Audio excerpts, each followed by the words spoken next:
فأعوذ بالله من الشيطان الرجيم. بسم الله الرحمن الرحيم. رضي الله عنهم ورضوا عنه. صدق الله العظيم. وقال النبي صلى الله عليه وسلم: الله الله في أصحابي لا تتخذوهم غرضا من بعدي، أو كما قال عليه الصلاة والسلام. درود شریف پڑھ لیں. اللهم صل على محمد وعلى آل محمد كما صليت على إبراهيم وعلى آل إبراهيم إنك حميد مجيد. اللهم بارك على محمد وعلى آل محمد كما باركت على إبراهيم وعلى آل إبراهيم إنك حميد مجيد. قابل قدر علماء کرام اور معزز بزرگان دین اور عزیز ساتھیوں، یہ جلسہ بنارس کی مشہور و معروف تنظیم دعوت الحق کے زیر اہتمام یہ 10 روزہ عظمت صحابہ و مناقب اہل بیت کے عنوان سے منعقد ہو رہا ہے، اور چند پروگرام ہو چکے اس کے، جیسا کہ آپ نے مولانا سے سماعت فرمائی، اور چند پروگرام ابھی معقر علماء کرام کے ابھی باقی ہیں، انشاءاللہ آئندہ وہ ہوں گے. اس پروگرام کا جو مقصد ہے وہ مقصد صرف یہ ہے کہ ہمارے ذہنوں کے اندر اگر کسی کے بیان سے یا کسی کی غلط تشریح سے کسی کے ذہنوں کے اندر کوئی ایسی غلط بات پیش آ گئی ہے، ان کا ذہن خراب ہو چکا ہے، یا حضرات صحابہ کرام رضوان اللہ تعالی علیہم اجمعین کے متعلق ہم جیسی رائے قائم کرنی چاہیے ویسی رائے قائم نہیں کر پا رہے ہیں، یا ہم شکوک و شبہات کے شکار ہو رہے ہیں، تو ان پروگراموں کے ذریعے سے حضرات صحابہ کرام رضوان اللہ تعالی علیہم اجمعین کی عظمت اور ان کا وہ مقام جو قرآن و حدیث کے اندر اللہ رب العزت نے بیان فرمایا ہے وہ امت کے سامنے پیش کیا جا سکے. اور اگر کوئی بات نہ بھی ہو ہمارے ذہنوں کے اندر تو بھی ان حضرات کا ذکر باعث و برکت اور اجر و ثواب ہے، اور ایمان کی زیادتی اور ایمان کی ترقی کا ذریعہ ہے. تو اس لیے ان حضرات کی بات کو بغور سننا، سماعت فرمانا، یہ ہمارے ایمان کا ایک حصہ ہے، اور اس سے ایمان کے اندر تقویت پیدا ہوتی ہے، تازگی پیدا ہوتی ہے، اور ایمان کے اندر بڑھوتری پیدا ہوتی ہے. اور یہ مسئلہ ہمارے ایمان کا ہے اور پورے امت کے ایمان کا مسئلہ ہے، کیونکہ حضرات صحابہ کرام رضوان اللہ تعالی علیہم اجمعین کا جو مقام اور مرتبہ ہے وہ ایسا نہیں ہے کہ دیگر بہت سارے اختلافی مسائل کی طرح اس مسئلے کو بھی سرسری لیا جائے، کیونکہ حضرات صحابہ کرام رضوان اللہ تعالی علیہم اجمعین پر اعتماد پورے دین پر اعتماد ہے، اور حضرات صحابہ کرام رضوان اللہ تعالی علیہم اجمعین سے بے اعتمادی پوری دین سے بے اعتمادی ہے. خدا نخواستہ اگر کسی کو حضرات صحابہ کرام رضوان اللہ تعالی علیہم اجمعین سے بغض و عداوت ہو، نفرت ہو، تو اس کے لیے بہت آسان ہے یہ بات کہہ دینا، اور اس کے لیے اس بات کا اعلان کر دینا اس کے لیے بہت ہی زیادہ آسان ہے کہ وہ پورے دین کو ناقابل اعتبار قرار دے دے. ہم اور آپ جس ماحول میں رہ رہے ہیں، ایک فرقہ ہے جس کو ہم شیعہ کے نام سے جانتے اور پہچانتے ہیں، اس کو روافض بھی کہا جاتا ہے. جو حضرات تاریخ سے واقفیت رکھتے ہیں اور تاریخ کا علم رکھتے ہیں اور علماء کرام سے ان کا تعلق ہے، یا علماء کرام کی تقاریر وہ سنتے رہتے ہیں، تو آپ حضرات کو بخوبی علم ہوگا کہ اس فرقے کی جو بنیاد ہے اور اس فرقے کی جو آغاز ہے، جہاں سے آغاز ہوا ہے، تو حضرات صحابہ کرام رضوان اللہ تعالی علیہم اجمعین سے بغض و عداوت اور نفرت ان سے اختلاف کر کے ہی پیدا ہوا ہے، اور اس کا نتیجہ یہ ہوا کہ انہوں نے ہمارے پورے دین کو ناقابل اعتبار قرار دے دیا۔ اس کی میں ایک چھوٹی سی مثال دیتا ہوں کہ ان کے یہاں ایک عقیدہ ہے تحریف قرآن کا، کیونکہ قرآن کو جمع کرنے کے اندر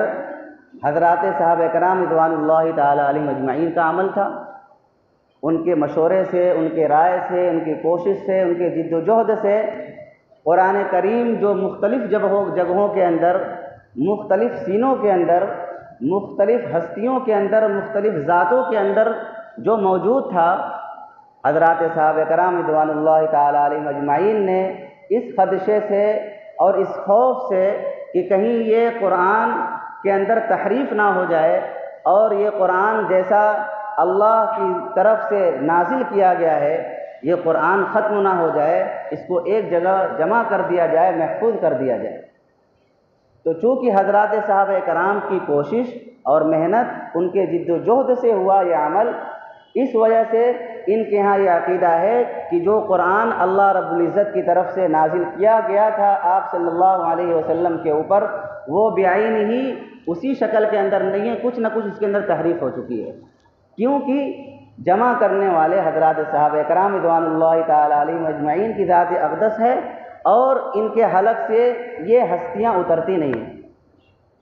ان کے حلق سے یہ ہستیاں نیچے نہیں اترتی ہیں۔ حالانکہ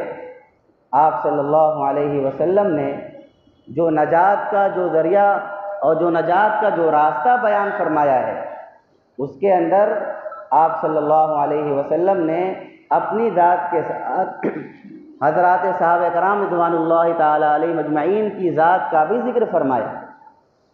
اور وہ مشہور و معروف فقرہ ہے آپ صلی اللہ علیہ وسلم کا، ما انا علیہ واصحابی۔ اس جملے کے اندر آپ علیہ الصلاۃ والسلام نے بہت ہی مختصر انداز میں اور بہت ہی اہم بات ارشاد فرما دی، اور حق اور باطل کی پہچان بیان فرما دی کہ جو میرے طریقے پر اور میرے حضرات صحابہ کرام رضوان اللہ تعالی علیہم اجمعین کے طریقے پر ہوگا، وہی نجات پانے والا ہوگا، وہی حق پر ہوگا، وہی ہدایت پر ہوگا، وہی اللہ کے نزدیک محبوب ہوگا، وہی اللہ کے نزدیک عزیز ہوگا، اسی کو حق پرست کہا جائے گا۔ لیکن اگر کوئی آدمی لاکھ دعوے کرتا رہے، لاکھ کوششیں کرتا رہے کہ میں حق پر ہوں، میں حق پرست ہوں، لیکن جو اللہ کے حبیب صلی اللہ علیہ وسلم نے ایک اصول دے دیا، ایک آلہ دے دیا، ایک پیمانہ دے دیا ناپنے کا کہ اس سے ناپ لینا کہ کون حق پر ہے، کون باطل پر ہے، حق اور باطل کے پہچاننے کا ایک آلہ، ایک چیز عطا فرما دی کہ جو بھی دعویٰ کرتا ہے اس کے عمل کو دیکھ لو کہ اس کا عمل حضرات صحابہ کرام سے مشابہ رکھتا ہے یا نہیں رکھتا، اس کا عمل آپ صلی اللہ علیہ وسلم سے میل کھاتا ہی نہیں کھاتا۔ دعویٰ کرنے والے تو بہت دعویٰ کرتے ہیں، لیکن جس کا عمل بھی آپ علیہ الصلاۃ والسلام سے مشابہ رکھتا ہوگا اور جس کا بھی عمل حضرات صحابہ کرام رضوان اللہ تعالی علیہم اجمعین سے مشابہ رکھتا ہوگا، وہی حق پرست ہوگا، وہی ہدایت یافتہ ہوگا۔ تاریخ کے مطالعے سے یہ بات روز روشن کی طرح عیاں ہو جاتی ہے کہ جتنے بھی باطل فرقے کا وجود ہوا ہے اور جس نے بھی اپنی الگ جماعت بنائی ہے، اس کی اصل بنیاد ہی حضرات صحابہ کرام سے اختلاف پر پڑی ہے، ان کی اصل بنیاد ہی حضرات صحابہ کرام سے اختلاف پر پڑی ہے۔ اور قرآن و حدیث کا مطالعہ کرنے سے اس بات کا علم ہوتا ہے، اور جن حضرات نے قرآن و حدیث کو اچھی طریقے سے سمجھا تھا اور اچھی طریقے سے جانا تھا، ان حضرات کی عبارتوں سے، یعنی حضرات صحابہ کرام، تابعین، تبع تابعین، فقہاء، مہاجرین، مجاہدین، ان حضرات کی عبارتوں اور نصوص پر جب نظر پڑتی ہے اور دیکھا جاتا ہے تو ان حضرات نے بہت پہلے اپنی کتابوں کے اندر یہ بات ذکر فرما دی تھی کہ ہماری زبان سے یا ہماری تحریر سے یا ہمارے کسی فعل اور عمل سے کسی طریقے سے بھی حضرات صحابہ کرام کے بارے میں کوئی ایسی بات نہیں ہونی چاہیے جو ان کی شان کے خلاف ہو۔ اسی لیے کسی نے حضرت عمر بن عبدالعزیز رحمۃ اللہ علیہ سے سوال کیا کہ حضرت امیر معاویہ اور حضرت علی رضی اللہ تعالی عنہما کے بارے میں کہ ان کے بارے میں آپ کا کیا خیال ہے، کیونکہ ان حضرات میں تھوڑا سا اختلاف ہو گیا تھا۔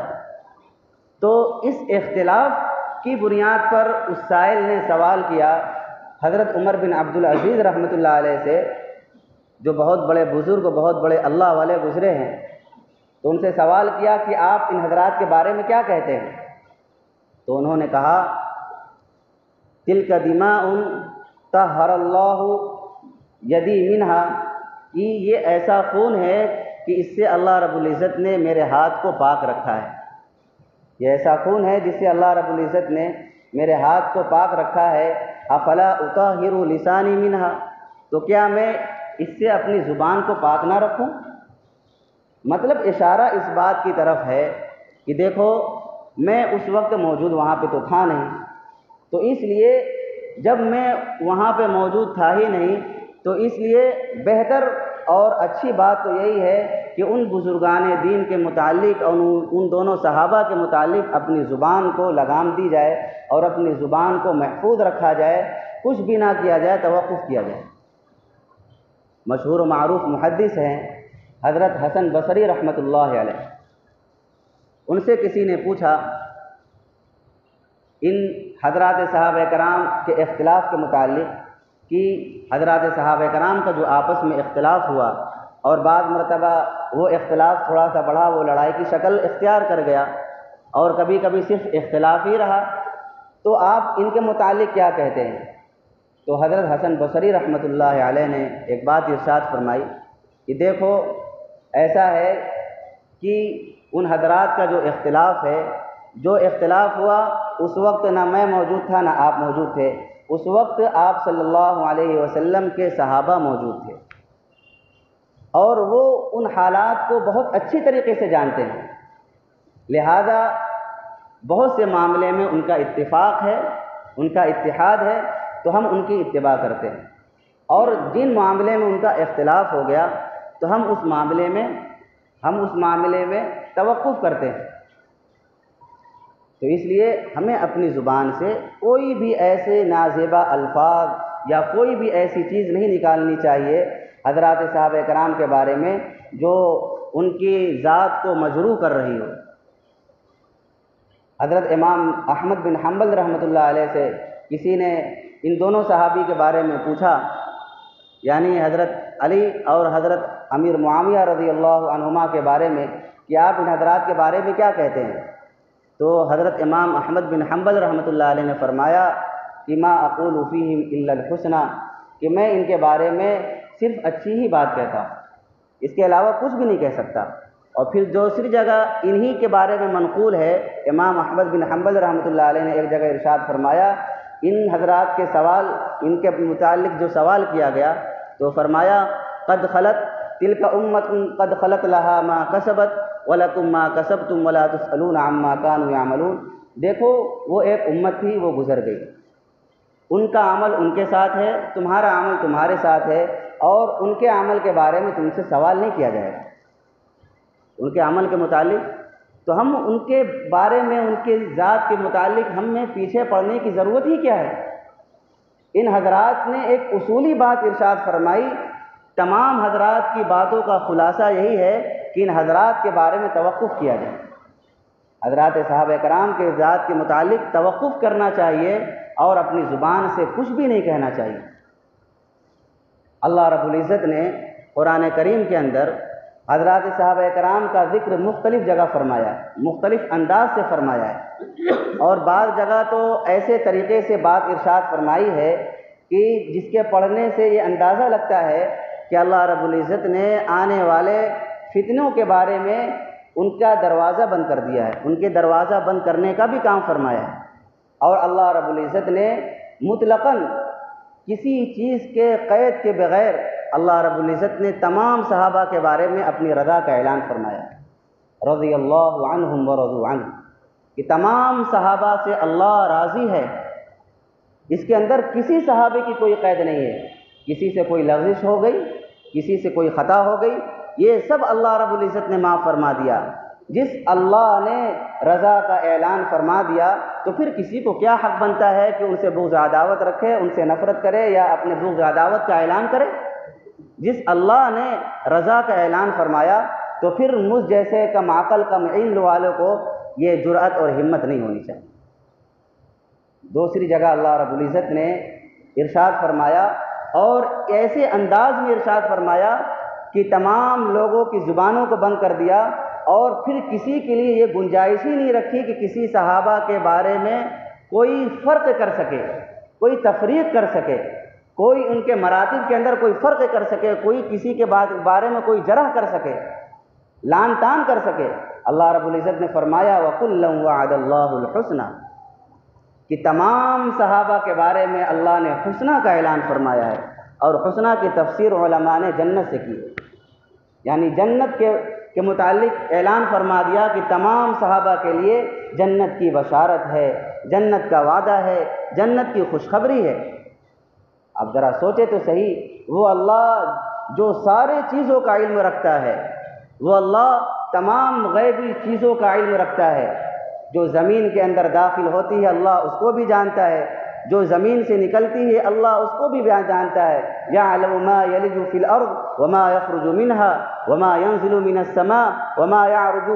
کہ جو آسمان سے اترتی ہے اللہ اس کو بھی جانتا ہے، جو آسمان پر چڑھتی ہے اللہ اس کو بھی جانتا ہے۔ یعلم ما بین ایدیہم وما خلفہم، ہم جس کو ظاہر کر دیں اللہ اس کو بھی جانتا ہے، اور ہم جس کو چھپا لیں اللہ اس کو بھی جانتا ہے۔ یہاں تک کہ وَيَعْلَمُ مَا فِي الصُّدُورِ، ہم نے زبان سے بولا نہیں، ہم نے زبان سے کچھ کہا نہیں، اور ہم نے کچھ بھی چو چرا نہیں کیا، لیکن اس کے باوجود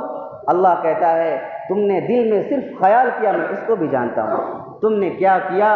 کیا کر کے بھول گئے، کتنے انسان آئے، انہوں نے کیا کھایا، کیا پیا، کیا سوچا، کیا کیا، کیا کیا انہوں نے حرکات کی، کتنے اعمال کیے، کتنے اعمال حسنہ کیے، کتنے برے اعمال کیے، اللہ ان سب کے نام کو، ان سب کے علاقے کو، ان سب کی جگہوں کو، ان سب کی بول کو، ان سب کے الفاظ کو، ان سب کے ایک ایک حرکات کو، ان سب کے ایک ایک لقمے کو، اللہ ان سب کے ساری چیزوں کو جانتا ہے۔ جو اللہ اتنی چیزوں کو جانتا ہے کہ بعد میں کیا ہونے والا، کون بدبخت ہوگا، کون کمبخت ہوگا، کون نیک ہوگا، کون صالح ہوگا، کون اچھا ہوگا، کون برا ہوگا، نعوذ باللہ ثم نعوذ باللہ، کیا اس اللہ کو اتنا بھی علم نہیں تھا کہ کس کے لیے رضا کا پروانہ دینا ہے اور کس کے لیے جنت کا پروانہ دینا ہے، کس کے لیے نہیں؟ کیا اس اللہ کو اتنا بھی علم نہ تھا؟ عزیزو، اس لیے حضرات صحابہ کرام کے بارے میں اپنی زبان کو بہت زیادہ لگام دینے کی ضرورت ہے، بہت زیادہ۔ اور آپ صلی اللہ علیہ وسلم نے تو سارے لوگوں کی زبان ہی بند کر ڈالی، اور یہ بات ارشاد فرما دی اللہ اللہ فی اصحابی لا تتخذوهم غرضا من بعدی، دیکھو میرے صحابہ کے بارے میں اللہ سے ڈرتے رہنا، اے لوگو میرے صحابہ کے بارے میں اللہ سے ڈرتے رہنا، میرے بعد ان کو نشانہ نہ بنا۔ کیا بات ارشاد فرمائی آقا نے! کیا ہمیں اور آپ کو یہ حدیث نظر نہیں آتی؟ کیا میرے آقا کا فرمان نظر نہیں آتا کہ اللہ کے حبیب نے کس درد سے، کس پیار سے، کس دکھ سے اور کتنی اہمیت کے ساتھ یہ جملہ ارشاد فرمایا ہے، اے لوگو میرے صحابہ کے بارے میں اللہ سے ڈرتے رہنا، میرے بعد ان کو نشانہ نہ بنانا۔ اور فمن احبہم فبحبی احبہم، کہ جو ان سے محبت رکھے گا گویا وہ میری محبت کی وجہ سے ان سے محبت رکھے گا، اور جو ان سے بغض عداوت کرے گا، جو ان سے نفرت کرے گا، وہ مجھ سے بغض عداوت کی وجہ سے نفرت کرے گا۔ سوچے آپ،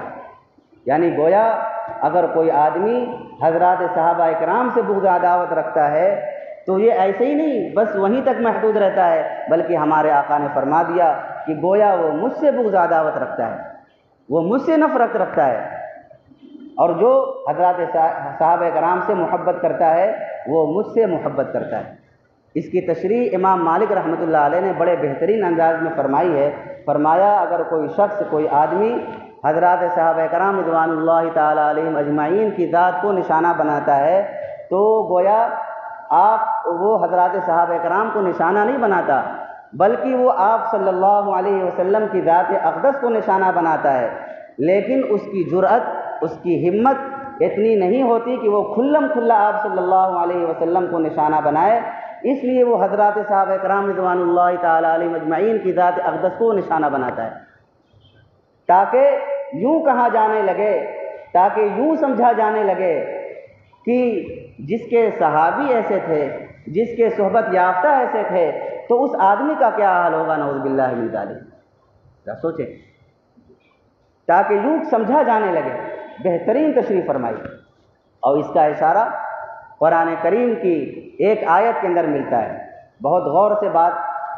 سنیے گا، اللہ مجھے بھی سمجھ کی توفیق عطا فرمائے۔ قرآن کریم کے اندر اللہ رب العزت نے ایک بات ارشاد فرمائی ہے حضرات صحابہ کرام کے متعلق، کہ اللہ رب العزت نے جہاں پہ آپ صلی اللہ علیہ وسلم کو بہت ساری ذمہ داریاں عطا فرمائی تھی، وہاں پہ ایک ذمہ داری یہ بھی دی تھی کہ حضرات صحابہ کرام رضوان اللہ تعالیٰ علیہ مجمعین کا تزکیہ کرنا۔ کما ارسلنا فیکم رسولا منکم یتلو علیکم آیاتنا ویزکیکم، یہاں تم سے سب سے پہلے مخاطب حضرات صحابہ کرام رضوان اللہ تعالیٰ علیہ مجمعین کی ہی ذات اقدس ہے۔ تزکیہ سے مراد یعنی حضرات صحابہ کرام کے دل کو پاک صاف کرنا، ان کی صحیح تربیت کرنا، ان کے اندر جو خامیاں اور جو برائیاں ہیں ان کا ازالہ کرنا، ان کو ختم کرنا، ان کے نفس کو پاک کرنا،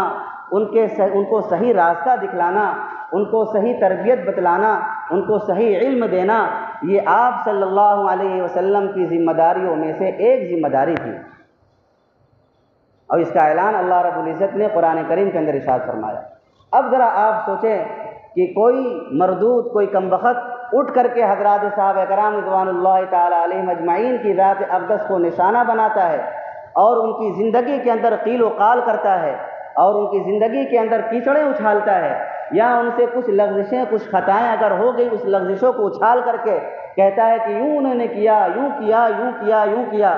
اور یہ ایسا کیا، وہ ایسا کیا، یہ کیا، وہ کیا، تو آپ ذرا سوچیں یہ بات کہاں تک جاتی ہے۔ گویا نعوذ باللہ من ذالک ثم نعوذ باللہ کہ اللہ رب العزت نے آپ صلی اللہ علیہ وسلم کو جو ذمہ داری دی تھی، وہ ذمہ داری آپ صلی اللہ علیہ وسلم نے کما حق ہو اس کو ادا نہ کر سکے اور دنیا سے رخصت ہو گئے۔ یہ کہاں تک بات جاتی ہے، آپ سوچیں، وہ ذمہ داری، وہ بات کہاں تک جاتی ہے کہ گویا آپ صلی اللہ علیہ وسلم نے حضرات صحابہ کرام کا صحیح طور پر تزکیہ نہ کر سکے، صحیح طور پر تربیت نہ کر سکے، اور صحیح طور پر ان کو راہ نہ دکھا سکے۔ گویا یہ بات کہاں تک پہنچتی ہے، یہ آپ صلی اللہ علیہ وسلم کی ذات تک یہ بات پہنچتی۔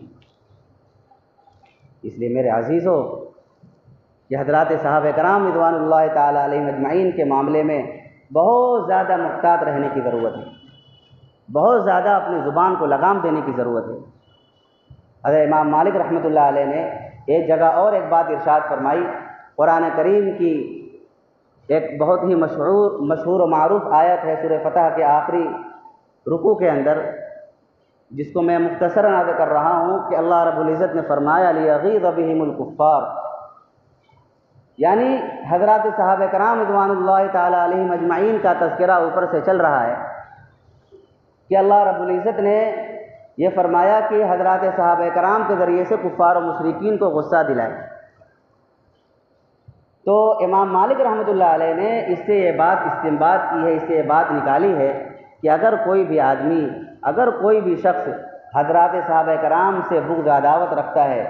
ان سے کدورت رکھتا ہے، ان سے نفرت رکھتا ہے، اور ان کے اوپر لعن و طعن کرتا ہے، وہ اس آیت کا مصداق بنے گا، اور اس کے اندر کفر کی بو آئے گی، اس کے اندر کفر کی بو آئے گی، کیونکہ حضرات صحابہ کرام کے ذریعے سے کفار و مشرکین غیظ و غضب میں آتے ہیں۔ جو حضرات بھی حضرات صحابہ کرام سے بغض عداوت اور ان سے غصہ و نفرت کا اظہار کریں گے تو گویا وہ اس آیت کے مصداق ہوں گے۔ امام قرطبی رحمۃ اللہ علیہ نے یہاں پہ بات ارشاد فرمائی کہ امام مالک رحمۃ اللہ علیہ نے یہاں پہ بہت ہی عمدہ بات ارشاد فرمائی ہے، اور یقیناً بہت عمدہ بات ارشاد فرمائی ہے کہ جو بھی بغض و عداوت حضرات صحابہ کرام سے رکھے گا، جو بھی ان سے نفرت رکھے گا، گویا وہ اس آیت کا مصداق بنے گا، اس کے اندر یہ ہے کفر کی بو آتی ہے اور نفرت کی بو آتی ہے۔ حضرت عبداللہ بن مبارک رحمۃ اللہ علیہ ایک بہت بڑے بزرگ گزرے ہیں، بہت بڑے اللہ والے گزرے ہیں، بہت بڑے محدث ہیں۔ ان سے کسی نے جو ہے حضرت عمر بن عبدالعزیز اور حضرت امیر معاویہ رضی اللہ تعالیٰ عنہ کے متعلق سوال کیا۔ چونکہ سائل کے ذہن میں ایک بات تھی کہ حضرت عمر بن عبدالعزیز رحمۃ اللہ علیہ یہ بہت بڑے بزرگ گزرے ہیں اور یقیناً متفق علیہ بزرگ ہیں،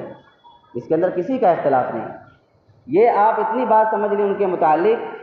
کہ مومنین کے اندر جتنی بھی صفات ہونی چاہیے، جتنی بھی خوبیاں ہونی چاہیے، جتنے بھی اوصاف ہونے چاہیے، جتنی بھی صفات ہونی چاہیے، وہ سب حضرت عمر بن عبدالعزیز رحمۃ اللہ علیہ کے اندر بدرجہ اتم موجود تھی،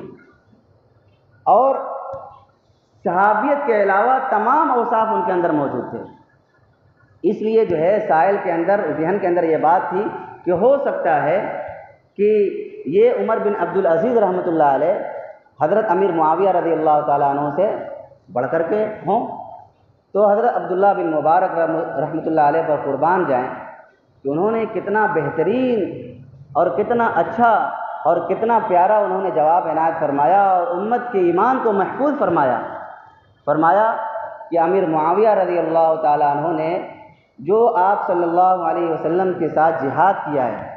جو آپ صلی اللہ علیہ وسلم کے ساتھ قتال کیا ہے، جتنے غزوات کیے ہیں، جس گھوڑے پر بیٹھ کر کے انہوں نے سواری کی ہے اللہ کے راستے میں، اس گھوڑے کے ناک کے اندر جو گرد گیا ہے، اس گھوڑے کے ناک کے گرد کے برابر بھی عمر بن عبدالعزیز رحمۃ اللہ علیہ کا مقام و مرتبہ نہیں ہو سکتا۔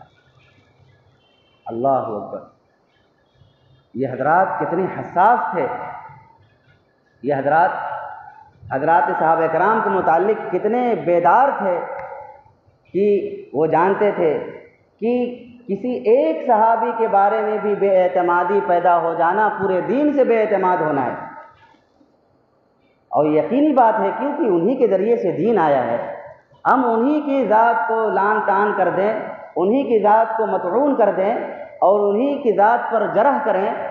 تو پورا دین مجروح ہو جائے گا، پورا دین شک و شبہے کا شکار ہو جائے گا۔ اس لیے جو ہے عام طور سے ہمارے ذہنوں کے اندر جو بات آتی ہے، ہمارے ذہنوں کے اندر جو خلجان پیدا ہوتا ہے، جو دماغ میں بات آتی ہے، جو شیطان ڈالتا ہے، وہ یہ ڈالتا ہے کہ ان حضرات کے درمیان کچھ اختلاف ہوئے اور وہ اختلاف کبھی کبھی نزاع کی شکل اختیار کر گیا، کبھی لڑائی کی شکل اختیار کر گیا، وہ آگے بات بڑھ گئی، تو شیطان دماغ میں بات ڈالتا ہے جن حضرات کے بارے میں اختلاف ہوا، لڑائیاں ہوئی، جھگڑے ہوئے، تو پھر وہ کیسے برحق ہو سکتے ہیں؟ نہیں، جب اللہ رب العزت نے ان کی لغزشوں کو معاف فرما دیا، ان کی کوتاہیوں سے درگزر فرما دیا اور رضا کا اعلان فرما دیا، تو پھر عزیزو پھر ہماری یہ جرأت نہیں ہونی چاہیے، جیسا کہ میں نے گزشتہ باتوں میں ساری بات نقل کر دی ہے میں نے۔ تو اس کا جواب ایک تو حضرت علی رضی اللہ تعالیٰ عنہ جس سے معاملہ ہوا ہے وہ خود دے رہا ہے۔ بتاؤ، جس سے معاملہ ہوا ہے وہ خود بہترین اگر جواب دے دے تو پھر ہمیں اور آپ کو اس کے اندر پڑھنے کی کوئی ضرورت ہی نہیں۔ ایک مرتبہ حضرت علی رضی اللہ تعالیٰ عنہ نے دیکھا کہ ایک آدمی بات کر رہا ہے کسی سے، وہ جنگ جمل اور جنگ صفین کے متعلق بات کر رہا ہے، اور وہ کہہ رہا ہے کہ امیر معاویہ رضی اللہ تعالیٰ عنہ نے ان سے لڑائی کیا، ان سے قتال کیا، یہاں کیا کہ وہ کیا وہ کیا۔ میں بلایا، کہا کہ دیکھو ایسا ہے کہ ان حضرات کے متعلق جو آپ کہہ رہے ہو یہ ہوا، میں آپ سے ایک بات کہتا ہوں، لا تقولوا الا خیرا، ان کے متعلق خیر کے علاوہ کچھ بھی مت کہو۔ اور یہ آگے بات ارشاد فرمائی، دیکھو ان کو ہمارے متعلق کچھ خدشات تھے، کچھ بات تھی، تو انہوں نے ہمارے متعلق کچھ زیادتی کر دی، ہمیں ان کے متعلق کچھ ایسی بات تھی، ہم نے ان کے اوپر کچھ زیادتی کی، تو گویا ان کے دماغ میں کچھ اور بات تھی، اس وجہ سے انہوں نے کچھ کیا، ہمارے ذہن میں کچھ بات تھی، ہم نے ان کے متعلق کچھ کیا، تو لہذا ہمارے اور ان کے متعلق جو کچھ بھی ہوا اس کے باوجود میں آپ سے یہ بات کہتا ہوں کہ خیر کے علاوہ کوئی بات نہ کرو۔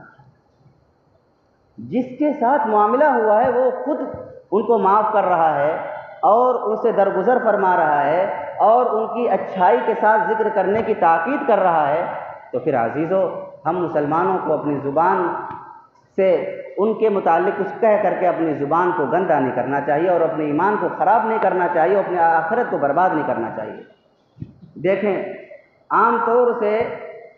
ہم اور آپ کہیں کہیں غلطی یہ کرتے ہیں، اور بعض لوگ کر رہے ہیں یہ غلطیاں، بعض لوگ یہ خامیاں کر رہے ہیں۔ وہ خامیاں، وہ غلطیاں کیا ہوتی ہیں کہ حضرات صحابہ کرام رضوان اللہ تعالیٰ علیہم اجمعین کی ذات کو، ان کے مقام کو، ان کے مرتبے کو تاریخ کی روشنی میں ان کو ناپنے اور تولنے کی کوشش کرتے ہیں۔ یہ بات بہت اچھی طریقے سے سمجھیں، ان کے مقام و مرتبے کو تاریخ کی روشنی میں اس کو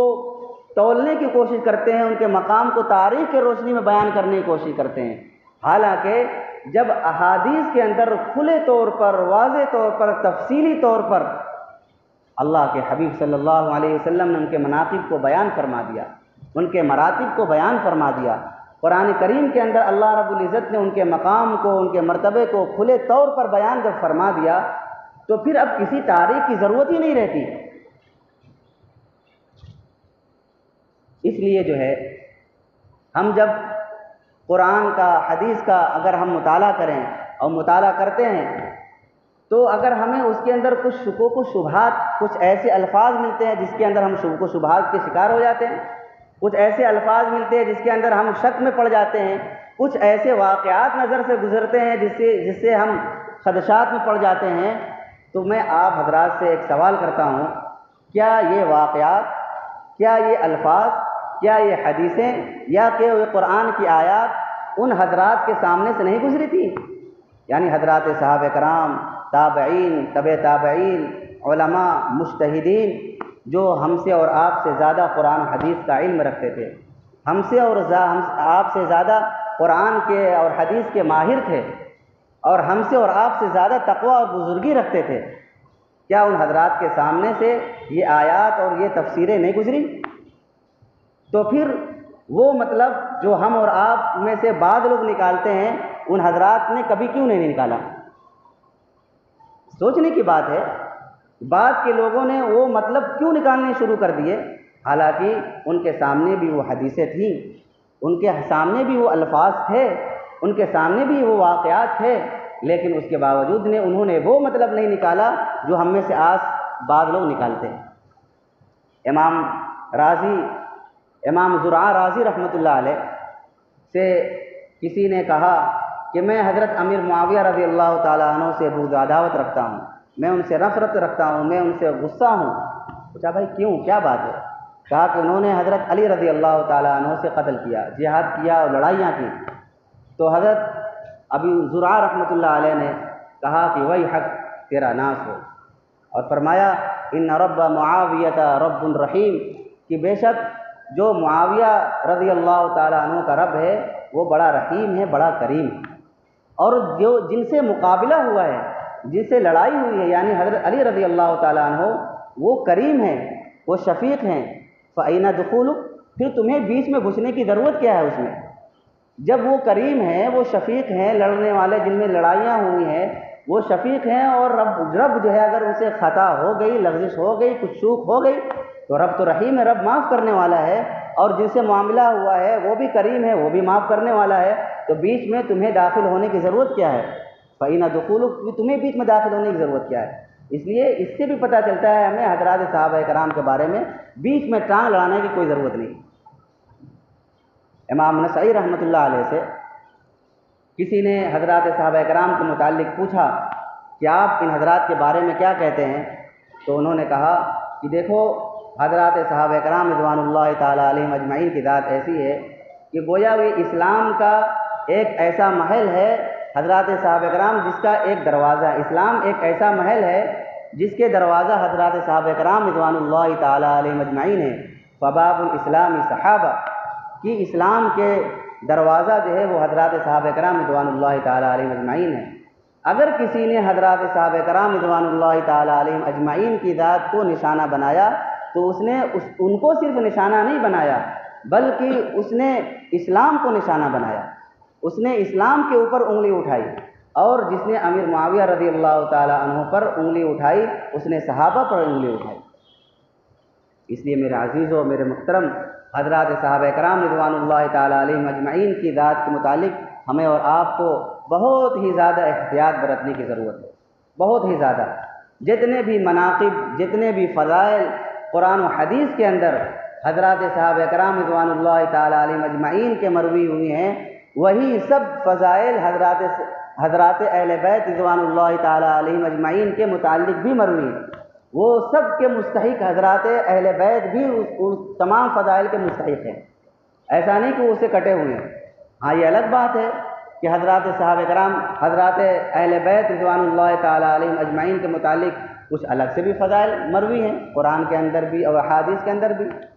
اور جس طریقے سے حضرات صحابہ کرام رضوان اللہ تعالیٰ علیہم اجمعین کی ذات کا دفاع کرنا ہمارے ایمان کا حصہ ہے، اسی طریقے سے حضرات اہل بیت کا دفاع کرنا اور ان سے محبت کرنا یہ بھی ہمارے ایمان کا ہی حصہ ہے۔ اگر ان کے اوپر کوئی آنچ آتی ہے یا حضرات اہل بیت کے اوپر کوئی آنچ آتی ہے تو ہمارا ان کی ذات کے متعلق دفاع کرنا یہ ہم سب مسلمانوں کی ذمہ داری ہے۔ اپنے اپنے علم، اپنے اپنی صلاحیت کے مطابق ہر مسلمان کی ذمہ داری ہے کہ حضرات صحابہ کرام یا اہل بیت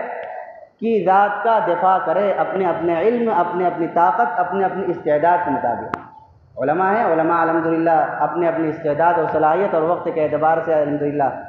جہاں تک ہو سکے کر رہے ہیں، اللہ جزائے خیر دے۔ تو حضرات اہل بیت کے متعلق اللہ رب العزت نے جو مشہور و معروف آیت ہے قرآن کی کہ انما یرید اللہ لیذھب عنکم الرجس اہل البیت، کہ اللہ رب العزت نے ارادہ فرمایا اور ایک بات کا اعلان فرمایا کہ حضرات اہل بیت کو پاک کرنے کی اللہ ارادہ رکھتا ہے، اللہ ارادہ کر رہا ہے، یعنی اللہ رب العزت نے حضرات اہل بیت کو پاک صاف کیا۔ میرے عزیزو، بس یہاں پہ ایک بات یہ عرض کرنی ہے جو ہم اور آپ اس کے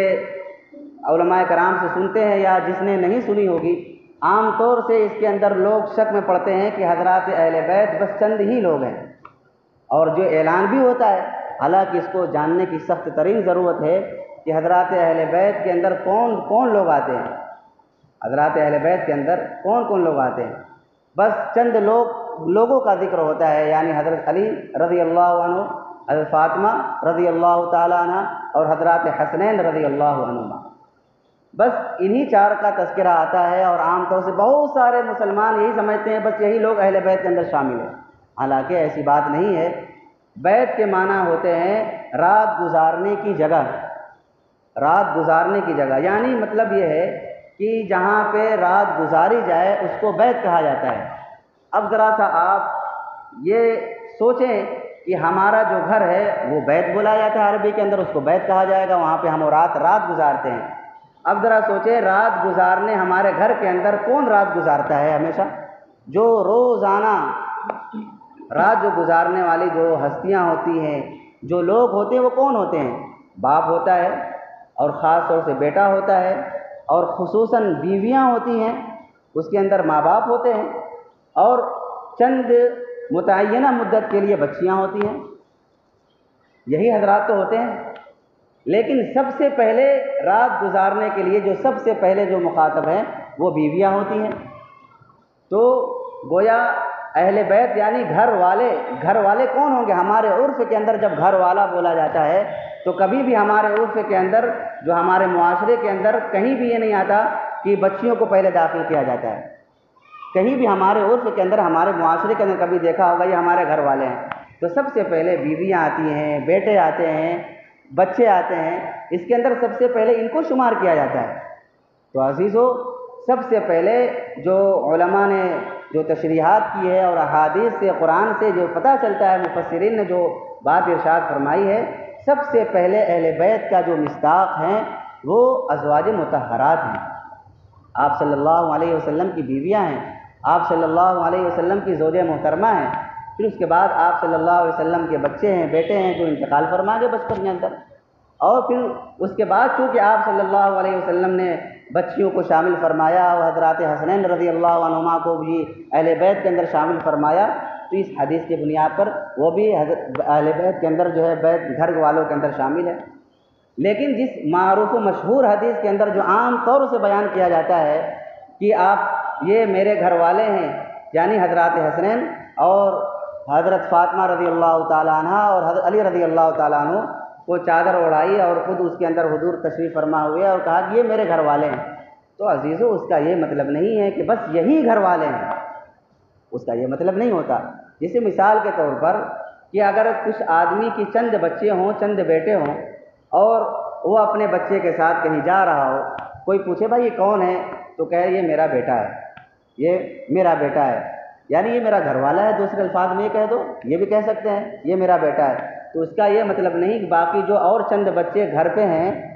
اس کا انکار کر دیا اس نے، ایسا نہیں. یعنی آپ صلی اللہ علیہ وسلم نے اگر ان حضرات کو اہل بیت کہا ہے تو اس کا یہ مطلب نہیں کہ وہ حضرات اہل بیت سے یعنی ازواج مطہرات اور بھی جو دیگر لوگ ہیں وہ حضرات اہل بیت سے خارج ہو گئے، ایسا نہیں. تو اس لیے عزیزو حضرات اہل بیت کے متعلق جو ایک نعرہ لگایا جاتا ہے پنجتن پاک، یعنی یہ 5 ہی لوگ جو ہیں یہ سارے کے سارے لوگ بس یہی پاک لوگ ہیں، یعنی گویا باقی جو لوگ اور ہیں حضرات صحابہ کرام، ازواج مطہرات اور دیگر لوگ، یہ سب کے سب نعوذ باللہ ثم نعوذ باللہ یہ جو ہے ناپاک ہیں، ایسا نہیں. اور ہمارے مسلمان بھائیوں میں سے یہ پنجتن پاک کا بہت سارے لوگ نعرہ لگاتے ہیں. حالانکہ پنج مانے 5 ہوتے ہیں اور پاک مانے پاک، یعنی 5 کے یہ 5 کی ذات جو ہے یہی پاک ہے. تو اس لیے عزیزو یہ چیزیں ہمارے اور آپ کے بیچ میں نہیں ہونی چاہیے. اور حضرات صحابہ کرام رضوان اللہ تعالیٰ علیہم اجمعین کے متعلق جو علماء، مفسرین اور فقہا، ان تمام حضرات کی عبارتوں کو جب ہم کھنگالتے ہیں، پڑھتے ہیں، دیکھتے ہیں تو ان حضرات کی عبارتوں کا خلاصہ اور لب لباب یہی نکلتا ہے کہ دیکھو حضرات صحابہ کرام کے بارے میں یا حضرت اہل بیت کے متعلق کبھی بھی لب کشائی نہیں کرنی چاہیے، کبھی بھی زبان درازی نہیں کرنی چاہیے. کبھی ہم سوچیں کہ کن حضرات کے متعلق ہم نے زبان درازی کی ہے، وہ ایسے تقوی والے، وہ ایسے بزرگی والے، وہ ایسے اللہ والے، وہ ایسے اللہ سے ڈرنے والے، وہ کیسے جس میدان کے اندر ابھارا جائے اور جس میدان کے اندر دیکھا جائے تو کیسے وہ حضرات بڑھ چڑھ کر کے حصہ لینے والے تھے. مال کے خرچ کرنے کی آواز آتی ہے تو سب کے سب خرچ کرنے کے لیے دوڑ اٹھتے ہیں. اللہ کے راستے میں جہاد کرنے کے لیے، اللہ کے راستے میں قتال کرنے کے لیے، اللہ کے راستے میں دوڑ لگانے کے لیے اور اللہ کا کلمہ بلند کرنے کے لیے جب آواز لگائی جاتی ہے تو وہ بچے، وہ بوڑھے، وہ لنگڑے، وہ سب کے سب دوڑ پڑتے ہیں کہ حضور مجھے قبول فرما لے، حضور مجھے جانے کی اجازت مرحمت فرما دے. یہ ایسے لوگ تھے. جب عبادت کرنے کا نمبر آتا ہے تو عبادت کے اندر ایسے بڑھ چڑھ کر کے یہ فائق ہوتے ہیں، یہ ایسے حصہ لیتے ہیں جس کی نظیر اور جس کی مثال نہیں ملتی. ایک نماز کسی طریقے سے اگر گڑبڑ ہو جائے، کسی عذر کی وجہ سے، کسی خرابی کی وجہ سے، کسی باغ کی وجہ سے، کسی پرندے کی وجہ سے، تو سارا کا سارا باغ وقف کر دیتے ہیں اور صدقہ کر دیتے ہیں اللہ کے راستے میں. کہ ایک نماز جو اللہ کے لیے پڑھی جانی چاہیے، ایک باغ کی وجہ سے، ایک پرندے کی وجہ سے یہ نماز میری خراب ہو گئی، یہ نہ باغ ہوتا، یہ نہ اچھا باغ ہوتا، یا نہ میری نماز خراب ہوتی. یہ وہ لوگ تھے. کبھی ہم سوچیں، ایک مرتبہ جو ہے اعلان ہوا اللہ کے راستے میں نکلنے کے لیے. آپ نے تو اللہ کے راستے میں خرچ کرنے کے بہت سارے واقعات سنے ہوں گے، بہت ساری چیزیں سنی ہوں گی، لیکن یہ عجیب و غریب واقعہ پڑھا تو رونگٹے کھڑے ہوں گے. واقعتاً کیا ذات اللہ نے پیدا فرمائی تھی، کیا انسان اور کیا لوگ پیدا فرمائے تھے، اور کیا صحبت عطا فرمائی تھی، اور کیسے لوگ پیدا فرمائے تھے. اعلان ہوا کہ اللہ کے راستے میں نکلنا ہے. کچھ مال خرچ کرنے کا بھی اعلان ہوا تو جن کے پاس مال تھا انہوں نے مال دیا، جن کے پاس سواریاں تھیں وہ اپنی سواری کے ساتھ اللہ کے راستے میں جہاد کرنے کے لیے کھڑے ہو گئے. لیکن کچھ ایسے بھی لوگ تھے جن کے پاس نہ مال تھا، نہ سواریاں تھیں، کچھ بھی نہیں تھا. یہاں تک کہ بعض لوگ حضرات صحابہ کرام آپ صلی اللہ علیہ وسلم کے پاس آئے اور حضور سے عرض کیا کہ حضور ہمیں کچھ مال دے دیں، کچھ سواریاں دے دیں تاکہ میں بھی اللہ کے راستے میں جہاد کرنے کے لیے نکلوں. حضور نے فرمایا میرے پاس تو کچھ بھی نہیں، میرے پاس تو کچھ بھی نہیں ہے.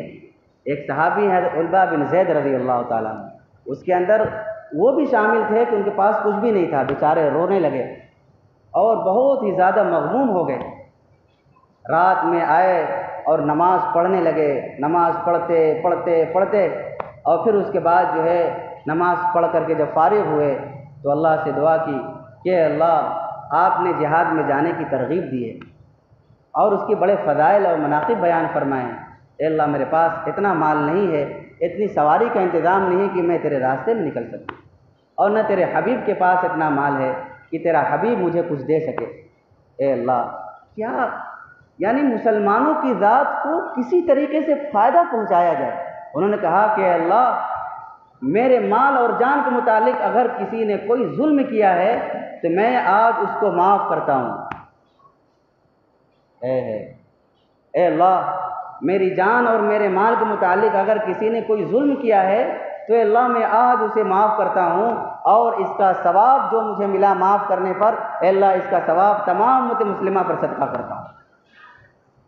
تو سوچا آپ نے، کیا لوگ تھے کہ میں مسلمان کو کسی طریقے سے فائدہ پہنچاؤں،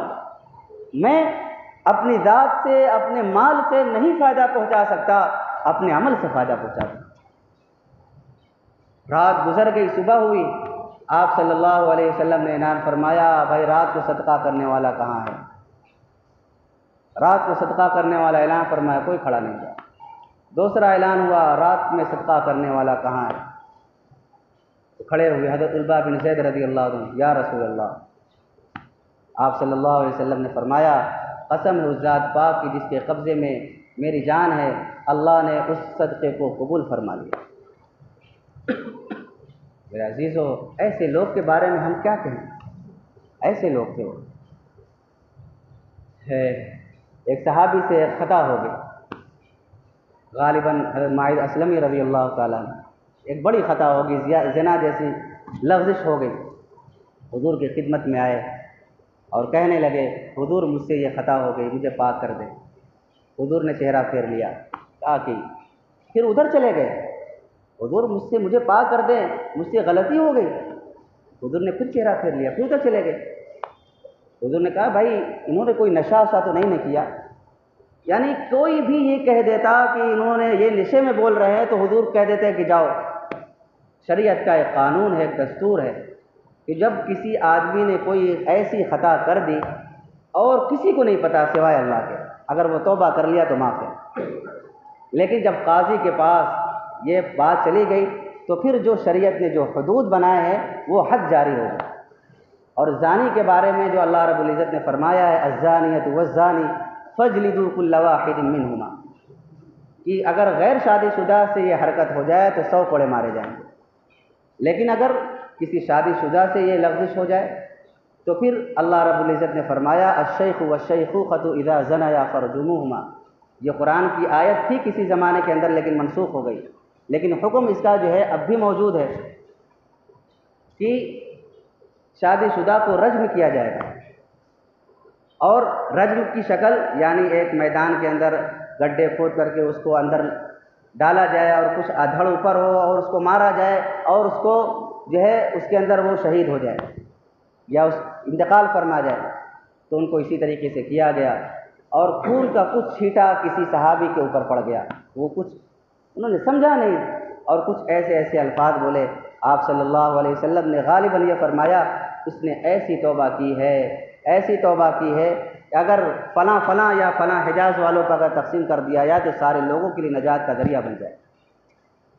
ذرا سوچے تو صحیح، ان کو پتہ تھا کہ یہ سزا ملنے والی۔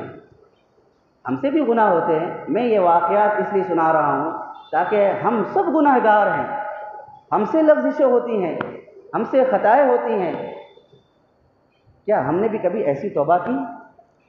ایسی بہترین توبہ نظیر نہیں ملے گی، ایسی بہترین توبہ۔ اس لیے عزیزو، ہم سب گنہگار ہیں، ہم سب خطا کار ہیں، ہم سب بہت بڑے مجرم ہیں۔ اس لیے عزیزو، اللہ کے حضور میں توبہ کریں، استغفار کریں اور اللہ سے اپنے تعلق کو مضبوط رکھیں، اللہ سے اپنے تعلق کو ایسا مضبوط بنائیں کہ کبھی بھی کوئی مشکل آ جائے، کوئی پریشانی آ جائے تو اس اللہ کا جب دروازہ اللہ کو پکارا جائے تو اللہ فوراً کہے، لبیک یا عبدی، بول میرے بندے کیا کہتا ہے، بول میرے بندے کیا کہتا ہے۔ اس اللہ سے ایسا تعلق، ایسا لگاؤ، ایسا انسیت پیدا کرنی چاہیے۔ وہ حضرات صحابہ کرام تھے کہ کتنی قربانیاں دی ہے دین کی خاطر، کہ ایک مرتبہ ایک صحابی نے پوچھا حضرت عمر رضی اللہ تعالیٰ عنہ سے کہ آپ ہمیں ساعۃ العسر کے بارے میں بیان فرمائے۔ وہ تنگی والا جو زمانہ تھا، غزوہ تبوک کا موقع تھا، عجیب و غریب وقت تھا، ایسی خطرناک کی گرمی، اللہ اکبر۔ ہے آج تو گرمی کے روزے برداشت نہیں، لیکن ان حضرات گرمی کے ایام میں جہاد کرنے کے لیے جا رہے ہیں، مقابلہ کرنے کے لیے جا رہے ہیں۔ انہوں نے کہا کہ ہے وہ وقت کیسا تھا، ایسا زمانہ تھا، ایسا وقت تھا، ایسی تنگی تھی کہ لوگ سفر کرتے کرتے کرتے ان کی حلق سوکھ ایسی جاتی تھی گویا ان کی موت آ گئی، ایسی حلق سوکھ جاتی تھی، یہاں تک کہ پینے کے لیے کچھ بھی نہیں رہتا تھا، کوئی بھی چیز پانی پینے، کچھ پانی اس وقت موجود نہیں تھا۔ یہاں تک کہ بعض لوگوں نے اپنے اونٹوں کو ذبح کیا، اور اونٹوں کو ذبح کرنے کے بعد جو ان کی لید ہوتی ہے، اونٹ کے اندر جو پانی ہوتا ہے وہ پیا، جو لید ہوتی ہے، جو گوبر ہوتا ہے وہ تر ہوتا ہے، اس لید کے پانی کو نچوڑا اور وہ پانی پیا۔ پھر بھی استقامت ایسی پہاڑوں جیسی کہ کوئی ٹال نہ سکے، اور یہ نہیں کہا کہ اے میرے نبی نئے نئے مسلمان، ایسا نہیں، کہاں لا کے پھنسا دیا، نعوذ باللہ، کہاں لا کے پھنسا دیا، کوئی شکایت نہیں، کوئی شکایت نہیں زبان پر، نہ دل کے اندر نہ کوئی زبان کے اندر، یہاں تک کہ اس لید سے جو پانی نچوڑنے کے بعد جو لید بچی ہے، اس لید کو اپنے جگر پر رکھا تاکہ اس سے تراوٹ ہو، اس سے تراوٹ ہو۔ یہ سارے ماجرے ہوتے رہے، بعض لوگوں نے اپنے اونٹوں کو اس طرح ذبح کرتے رہے، پھر لوگوں نے سوچا اس طریقے سے اونٹ ذبح ہوتے رہیں گے تو بڑا معاملہ خطرے میں پڑ جائے گا۔ حضور کے پاس ایک صحابی آیا، وہ کہنے لگے حضور دعا فرما دے، دعا فرما دے، اب بہت ہو گیا۔ حضور نے دعا فرمائی اور اللہ نے رحمت والی بارش نازل فرمائی۔ تو اس لیے عزیزو، اللہ سے ایسے تعلق کو قائم رکھنا چاہیے کہ اللہ کی مدد اور نصرت آ جائے مصیبت کے وقت، اللہ کا غیبی نظام حرکت میں آ جائے، اللہ کی غیبی تائیدات آ جائے۔ تو یہ حضرات بہت زیادہ مجاہد تھے، اللہ سے تعلق رکھنے والے تھے، جب بھی لڑنے کی نوبت آئی، اللہ کے راستے میں قتل کرنے اور جہاد کرنے کا اعلان ہوا، تو بچے بوڑھے تو بوڑھے، نوجوان تو نوجوان، لنگڑا صحابی بھی دوڑ پڑتا ہے۔ حضرت عمرو بن جموح رضی اللہ تعالیٰ عنہ غالباً لنگڑے تھے، حضور کی خدمت میں آئے، اور ان کے 4 بیٹے بھی جا رہے ہیں جہاد کے اندر۔ کسی نے کہا بھائی آپ لنگڑے ہو، آپ کو جانے کی کیا ضرورت ہے؟ انہوں نے کہا کہ میں چاہتا ہوں میں اسی لنگڑی ٹانگ سے جنت میں چلوں پھروں دوڑوں۔ کیا جذبہ تھا! حضور سے کہا، حضور نے کہا کہ بھائی تم معذور ہو، کیا ضرورت ہے جانے کی، مت جاؤ۔ اصرار کیا کہ نہیں حضور مجھے جانے دیجیے۔ بہرحال حضور نے اجازت دے دی۔ کسی صحابی نے کہا کہ میں نے دیکھا کہ جب وہ دوڑ رہے تھے، چل رہے تھے، تو اکڑ کر کے چل رہے تھے، میدان جہاد کے اندر اکڑ کر کے چل رہے تھے، اور وہ کہہ رہے تھے میں جنت کا مشتاق ہوں، مجھے جنت کا شوق ہے، مجھے جنت کا شوق ہے۔ پھر اس کے بعد جو ہے اس لنگڑی ٹانگ سے دوڑتے رہے، مقابلہ کرتے رہے، یہاں تک کہ وہ شہید ہو گئے۔ ان کی اہلیہ نے ان کے جنازے کو اٹھایا، اور ان کے ایک بیٹا بھی شہید ہو گیا تھا، اس کے جنازے کو رکھا اٹھ پر، لیکن اونٹ جانے کے لیے تیار نہیں۔ تو بہت کوشش کی کہ چلے گھر کی طرف، لیکن جانے کے لیے تیار نہیں۔ تو حضور نے پوچھا کہ بھائی انہوں نے چلتے ہوئے کچھ کہا تھا؟ تو ان کے اہلیہ نے کہا کہ ہاں، قبلے کی طرف رک کر کے یہ دعا کی تھی، لا تردنی الی اہلی، کہ اللہ میرے جسم کو میرے گھر والوں کی طرف، میرے گھر نہ لوٹانا، یعنی میں اللہ کے راستے میں جا رہا ہوں، میں شہید ہو جاؤں اور وہیں پہ میرا مدفن ہو، وہیں پہ میرا ٹھکانہ ہو، اور وہیں پہ میری قبر بنے۔ کیا جذبے تھے